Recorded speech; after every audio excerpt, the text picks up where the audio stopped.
Hello students.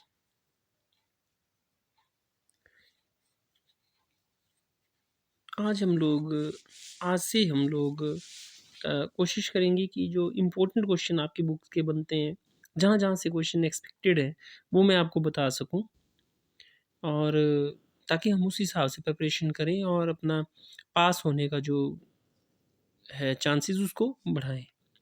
तो आज जिस एक्सरसाइज में शुरू करने जा रहा हूँ, जिस एक्सरसाइज से, वो 3.3 एक्सरसाइज है। इस बार भी उससे क्वेश्चन आया हुआ था। एक ही क्वेश्चन दो दो बार पूछ लिया गया था क्वेश्चन।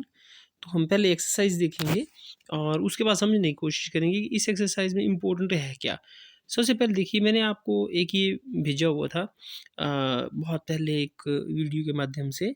तो जब हमारे पास दो समीकरण हैं, दो आपके पास इक्वेशंस हैं लाइक दिस, जैसे ये a1x plus b1y plus c1 equal to 0, a2x plus b2y plus c2 equal to 0। इस तरह से हमारे पास यदि कोई दो समीकरण है, तो ये पता लगाना है कि इनके हल किस तरह से होंगे, यूनिक होंगे कि सो मैनी होंगे कि कोई नहीं होगा। तो कोई हल नहीं होगा नो सॉल्यूशन के लिए। तो इसका पता लगाने के लिए हम लोग क्या करते हैं कि इनके जो कोफिशिएंट्स हैं, इनके जो गुणांक हैं, उनके संबंधों की जो है उसको नज़र मारते हैं, उसके ऊपर जो है वो चर्चा करते हैं। तो मैंने आपको लास्ट टाइम भी इन इस तरह के प्रश्नों को सॉल्व करने के लिए बताया हुआ कि क्वेश्चन कोई भी आए, आप सबसे पहले लिखिए कि इसमें a1 कितना है, आप लिखिए a2 कितना है, ठीक है, b1 कितना है, b2 कितना है, c1 कितना है और c2 कितना है। तो ये चीज़ लिखनी है। उसके बाद आपने a1 डिवाइडेड बाय a2 ज्ञात करना है, b1 डिवाइडेड बाय b2 ज्ञात करना होता है, और फिर c1 डिवाइडेड बाय c2 ज्ञात करना होता है। और आपको ये टेबल जो मैंने आपके सामने रखा हुआ है, ये तो याद होना ही चाहिए। ये आपको ये जो टेबल है, ये 101% यहाँ से क्वेश्चन आएगा ऑफ 1 मार्क्स। एक नंबर का क्वेश्चन यहाँ से आएगा ही आएगा। आपको बोला गया होगा कि बताइए जो इन समीकरणों के हल जो है वो किस तरह के होंगे। तो इंश्योर करिए कि ये टेबल अगर आपने समझ लिया तो समझ आओ कि आपका एक नंबर पक्का है ना। तो इस पहली लाइन को समझने की कोशिश करते हैं। प्रतिच्छेद करती हुई रेखाएं, इसका मतलब है कि यदि हम, चाहे वो ग्राफिकल विधि हो, चाहे वो, देखिए आपके पास जो समीकरणों को हल करने की विधि है जो आपके सिलेबस में है, तो सबसे पहले ग्राफिकल मेथड ना, ग्राफी विधि। उसके बाद दूसरा है आपके पास सब्स्टिट्यूशन मेथड मतलब प्रतिस्थापन विधि। तीसरा है आपके पास एलिमिनेशन मेथड मतलब विलोपन विधि। चौथा है वज्र गुणन विधि। तो इन चारों चाहे कोई भी हो, लेकिन असलियत ये है कि कोई भी समीकरण जो होता है वो एक रेखा को दर्शाता है, ठीक। और यदि हमारे पास दो समीकरण हैं, तो बोलने का मतलब हमारे पास दो रेखाएं होंगी। अब दो रेखाएं किस किस तरह से हो सकती हैं? हो सकता है कि दो रेखाएं एक दूसरे के बिल्कुल समानांतर में हो सकता है कि दोनों रेखाएं एक दूसरे को काट रही हो, या हो सकता है कि एक ही रेखा के ऊपर दूसरी रेखा आ जाए, बिल्कुल। ये तीन हो सकता है। पहली वाली जो स्थिति है इसको बोलते हैं समानांतर रेखाएं। और जो समानांतर रेखाएं कब होती हैं? जब हमारे पास इनके गुणांक इस तरह से हों कि a1/a2 बराबर है b1/b2 is not equal to, ना बराबर नहीं है c1/c2 के। यह स्थिति हो तो रेखाएं हमारे पास इस तरह से आती हैं और हल उस दशा में कोई नहीं होता, ठीक है। तो ये चीज़ शायद आपको समझ आ गई होगी, पहले ही मैंने बताई है आपको। दूसरी दशा है जब एक ही रेखा के ऊपर दूसरी रेखा आ जाए, बिल्कुल एक के ऊपर एक, है ना, उसको बोलते हैं संपाती रेखाएं, ठीक है, कोइंसिडेंट लाइंस, ठीक है। अगर ऐसी स्थिति है तो वो तब स्थिति होगी जब इनके गुणांक क्या होंगे, बराबर, गुणांकों का अनुपात बराबर होगा।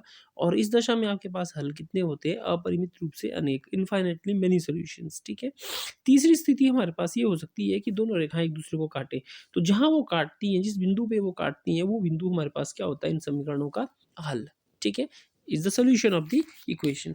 तो क्योंकि आपको यहाँ दिख ही रहा है कि इस लाइन को जहाँ मर्जी आगे बढ़ाओ, इसको जहाँ मर्जी आगे बढ़ाओ, इनके काटने का बिंदु सिर्फ यही एक है।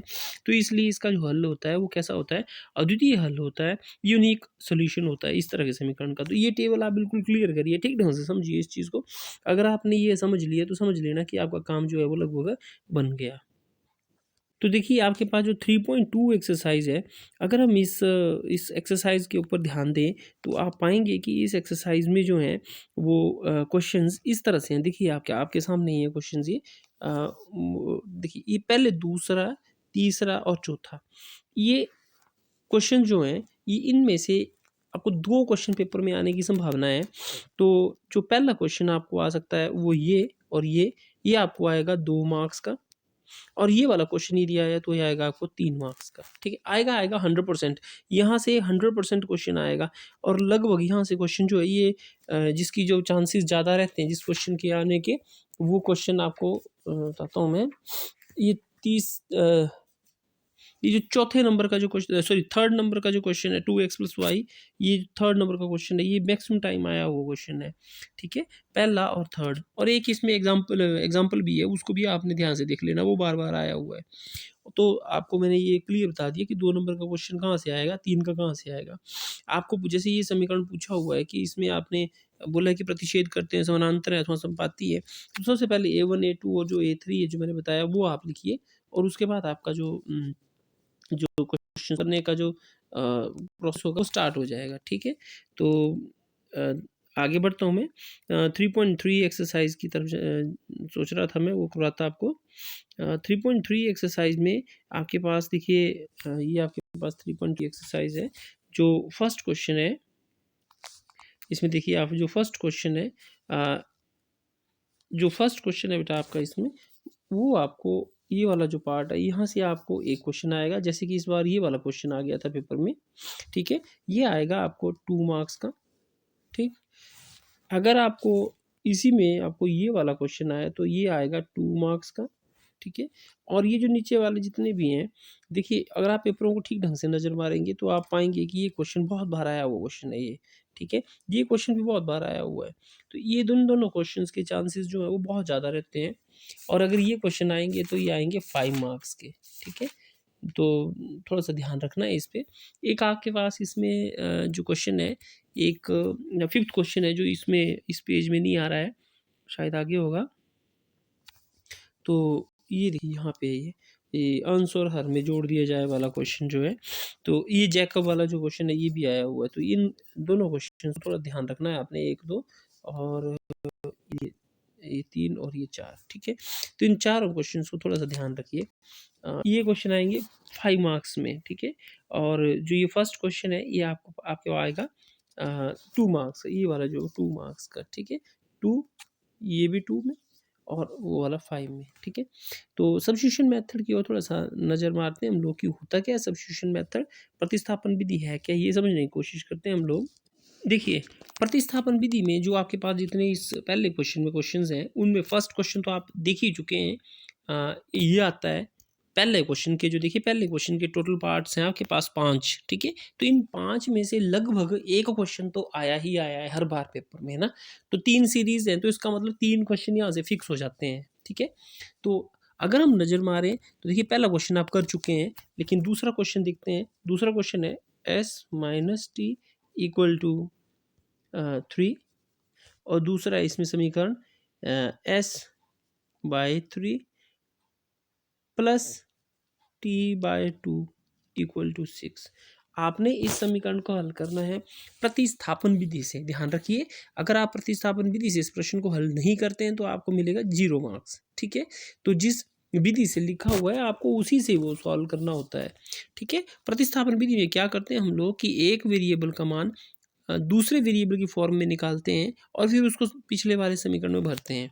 तो जैसा कि मैंने आपको लास्ट टाइम के जो एक क्वेश्चन करके दिखाया भी था, ये जैसे फर्स्ट समीकरण मान लो आप, ये दूजा s/3 + t/2 = 6, ये दूसरा समीकरण रख लो आप। ठीक है, तो किसी भी आप समीकरण से चल सकते हैं, ऐसा कोई ज़रूरी नहीं है। मैं दूसरे समीकरण से s का मान निकालने का प्रयास करता हूँ। तो s/3 = 6, ये t/2, जब ये वाला जो t/2 है, देखिए ये वाला t/2 जब ये पहली तरफ जाएगा तो इसमें क्या हो जाएगा, माइनस का निशान। ठीक है, तो यहाँ आपके पास क्या आ जाएगा, माइनस, और ये t/2 यहाँ आके माइनस में रहेगा। ठीक है, लेकिन मुझे किस चीज़ की वैल्यू निकालनी थी, मुझे निकालनी थी s की वैल्यू। तो यहाँ से आपके पास आ गया s = 3, ऊपर जाके मल्टीप्लाई होगा। ध्यान रखिए आपकी जब भी यहाँ से 3 जाएगा तो वो इसके साथ भी मल्टीप्लाई होगा और इसको भी, है ना। तो ब्रैकेट भी लगा सकते हैं आप इस चीज़ के लिए, और गुणा भी कर सकते हैं सीधे। 3 into 6 minus 3 into t by 2, ठीक है। तो ये आ गया आपके पास, एस आ गया यहाँ से 18 माइनस 3t डिवाइडेड बाय 2, ठीक है। तो ये आपके पास जो है वो समीकरण नंबर बन गया 3, ठीक है। अब 3 को आपने किस में भरना है, पहले को भरना है। देखिए दूसरे समीकरण से मैंने एस का मान निकाला, अब इसको मैं किस में भरूंगा, पहले समीकरण में, ठीक है। तो अब करूंगा मैं कि पुटिंग वैल्यू ऑफ 2 इन 1, है ना। तो लिखेंगे एस का मान 2 से 1 में भरने पर, 1 में भरने पर, ठीक है। तो भरते हैं इसको, तो क्या आएगा आपके पास, ये 18 माइनस 3t/2 है। 18 माइनस 3t/2 को मैं इसमें पहले वाले में भरूंगा। तो देखिए ये जो आपके पास s minus t equal to 3 था, s का मान भरा मैंने 18 minus 3t/2 minus t is equal to 3, ठीक है। नेक्स्ट स्टेप पे इस 18 को मैं इस तरफ ले जाता हूँ, तो ध्यान देंगे यहाँ कि ये 18 यहाँ जमा वाला है, जब इधर चला जाएगा तो ये माइनस वाला बन जाएगा। तो आपके पास आ जाएगा माइनस 3t माइनस टी, ये डिवाइडेड बाई 2 यही है, इक्वल टू 3 माइनस 15। तो यहाँ से मैं लघुत्तम लेने का प्रयास करता हूँ, तो माइनस 3t माइनस 2t आ जाएगा डिवाइडेड बाई 2। ये ध्यान रखेंगे जब लघुत्तम लूँगा, तो क्योंकि इसका जो हर है वो 1 है, तो 2 से गुणा हो जाएगा परली तरफ, ठीक है। ये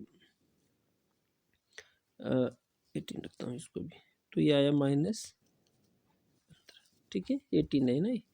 तो अब करते हैं इसको आगे।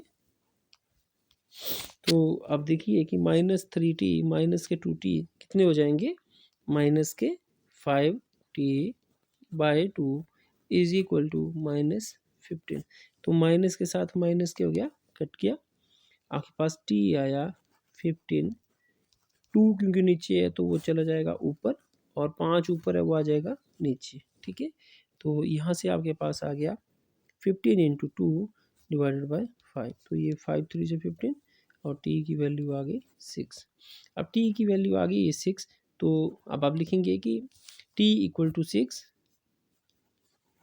एक में किस में भर लो इसको, एक में भरने पर, तो क्या आ जाएगा आपके पास, s माइनस 6 इक्वल टू 3, और यहाँ से s आ जाएगा 3 प्लस 6 इक्वल टू 9, ठीक है। तो आपके पास t की वैल्यू आई है 6 और s की वैल्यू कितनी आई 9, तो t is equal to 6, s equal to 9, और ये आपका जो है वो आंसर है, ठीक है। तो इस तरह से हमने ये क्वेश्चन करना है। आपको जितने आज ऐसा करिए कि 3.3 एक्सरसाइज के जो जो इंपॉर्टेंट क्वेश्चंस हैं वो तो मैंने आपको बता ही दिए। आप इन देखिए 3.3 एक्सरसाइज का जो आपने बिल्कुल इंश्योर करना है कि क्वेश्चन नंबर 1 नहीं कर रहे हो आप, 2 मार्क्स पूरे कर रहे हो, ठीक है। क्वेश्चन नंबर 2 जो है वो भी 2 मार्क्स का इंपॉर्टेंट क्वेश्चन है, और क्वेश्चन नंबर 3 के मैंने आपको ये 4 पार्ट बता ही दिए जो जो करने हैं, ठीक है।